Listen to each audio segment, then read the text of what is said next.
look, this could all go wrong. And if it goes wrong, it'll be a defeat following on the heels of our defeat in Ukraine. So we may just want to see if we can... Following on the heels of our defeat against the Houthis, you can add that one to that list. Yeah, and the Houthis as well. So because I would say that the outcome is by no means certain. Indeed, if I had to bet, I think Iran would take a pasting. But I think there will be a fair bit of casualties around the region. I know you're particularly concerned, and rightly so, about American bases around the region. That's not far from Bahrain to Iran. Right. American naval base. A stone's throw, practically. Yeah, you tell me how you actually protect those. I mean, that may be one of the reasons that the Iranians are holding back some of their missiles, because actually if the Americans do come in, they'll go all out and plaster the lot of them. And how many American servicemen and women will be killed then? So I just like to think there is a bit of common sense coming in, because that 2 weeks is not tomorrow. And it means that there is the opportunity for more talking. One other thing I wanted to go on that she said in there, because I think it's important, and I've got something to tag off of this. She said the whole world is on Trump's side, obviously. So she said, but when you look at what Vladimir Putin has said, Gary, if you could play the one from Putin where he was talking about that they're going to stick with Iran.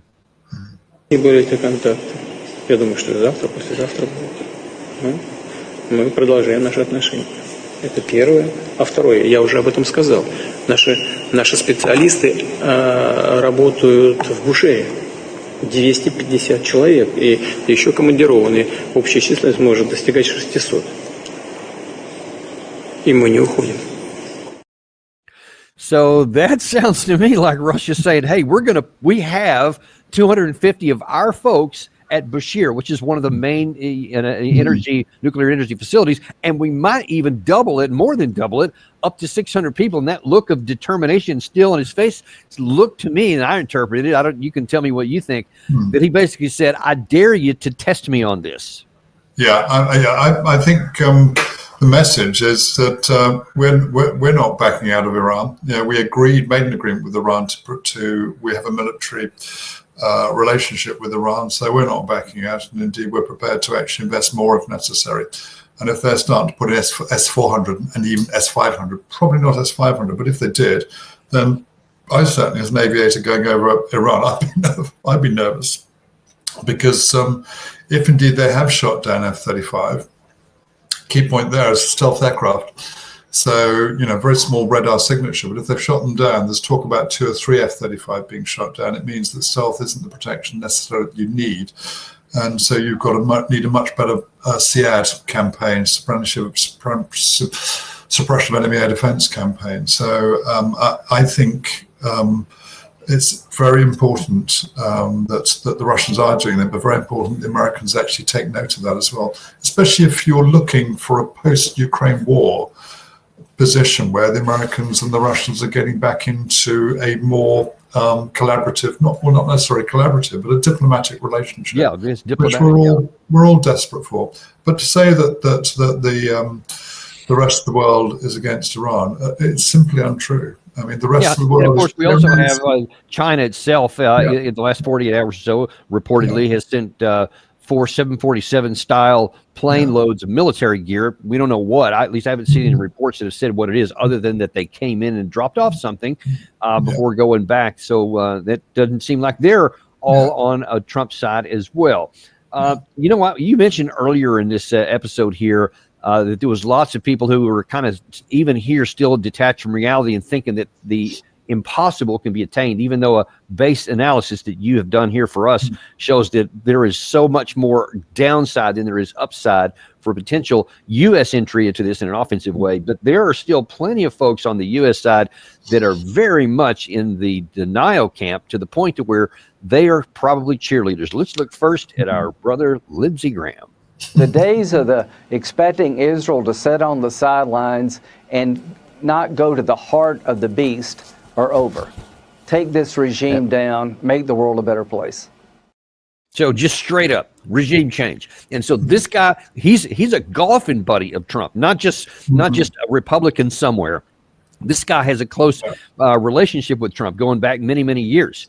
So when you hear him saying stuff, and of course that's just one of many things that he has said in recent weeks, especially, you wonder how much of an impact does that have when because you already just saw it that Netanyahu is doing the same butter-up job.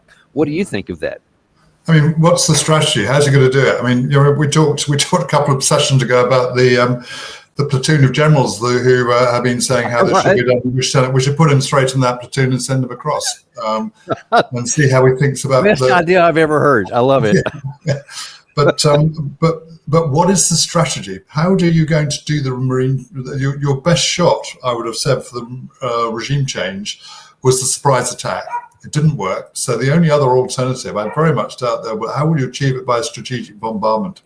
I mean, strategic bombardment, Operation Rolling Thunder during Vietnam War, it didn't work. The strategic bombardment by the West of or Britain and Germany did have an effect during the Second World War. We were at war, but it only had an effect when we moved from bombing population centres to really going after the German economy.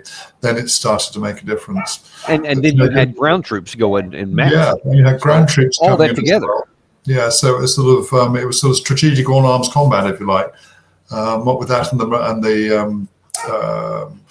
the way in which the navies were actually closing down German resources. But really, unless you're prepared to invest land forces in the Iranian campaign, don't think it's going to work. And I'm sorry, we're running really short on time here because we actually have another show coming up in 10 minutes here. But I don't want to let you go until we take a look at this one more, because this is another longtime Republican, former House Speaker Newt Gingrich, who went on Fox News last night and has as big of a maximalist idea of where this is going as even I can imagine. When historians look back and say, did Donald Trump really make a difference? Think about this. The original Ayatollah Khomeini first started calling us the Great Satan in 1978. Iranian mobs began chanting death to America in 1979 when they seized illegally the American embassy. They have been taunting us, attacking us, harassing us all these years through all these presidents. And finally, they have collided with Donald J. Trump, and he's crossed the line. He and Netanyahu are partners, much like Reagan and Margaret Thatcher were partners, and the two of them are going to change history. So Reagan and Thatcher come back from the grave and they're going to change history. Well, I think he may be right in one sense. They could certainly change history, though maybe not quite in the way they thought. Yeah. I mean, Reagan and Thatcher did change history, but the way they did it was through peace and diplomacy. The way they did it was talking to the Russians and establishing that relationship. And that was led to the end of the Cold War. And I congratulate that for them. Whatever you think of their politics, they changed history because they understood Gorbachev. And then people began talking to. This doesn't seem to be the way to change history to me. And let's just look back. What have we had? We've had Afghanistan, Iraq, Syria, Libya, and now Russia, Ukraine, and now the Iranian war. Tell me one of those which has been a real success. People say Syria might be, but it seems to me that what we've done in Syria, we've established the caliphate that we'd hoped to close down for ISIS. So we've got a Syrian caliphate, and with the exception of the early months and the early years in Afghanistan, everything else has been pretty much a disaster. So it's about time that we actually, instead of thinking that we can keep using the same playbook, which has gone wrong on every occasion so far in the last 25 years, and expect it to work again. That's what Einstein would have called lunacy, to keep doing the same thing and expecting something different to happen. The key point of this is do it harder. That's the thing. We just didn't do it hard enough. If we did more, Key thing in this is strategic thinking, proper strategic thinking, doing your detailed analysis, understanding the countries that we're working with, and really doing the thoughtful thinking about what's in your national interest and taking it from there with proper strategic estimates. But we're a bit way off from that, I'm afraid, Danny. You've got to go. I've got to go. I'm about to go and do a bit of time with Larry Johnson now as well. So we're both back to back. Very good. Yeah, look forward to it. We actually have here in just a few minutes the famous Alexander Mercurius, and he's going to talk about some of the issues related between the Iran-Israel war and the Russia-Ukraine war. Don't want to miss that, folks. Just tune back in 5 minutes from now. We'll see you in just a few minutes on the Daniel Davis Deep Dive.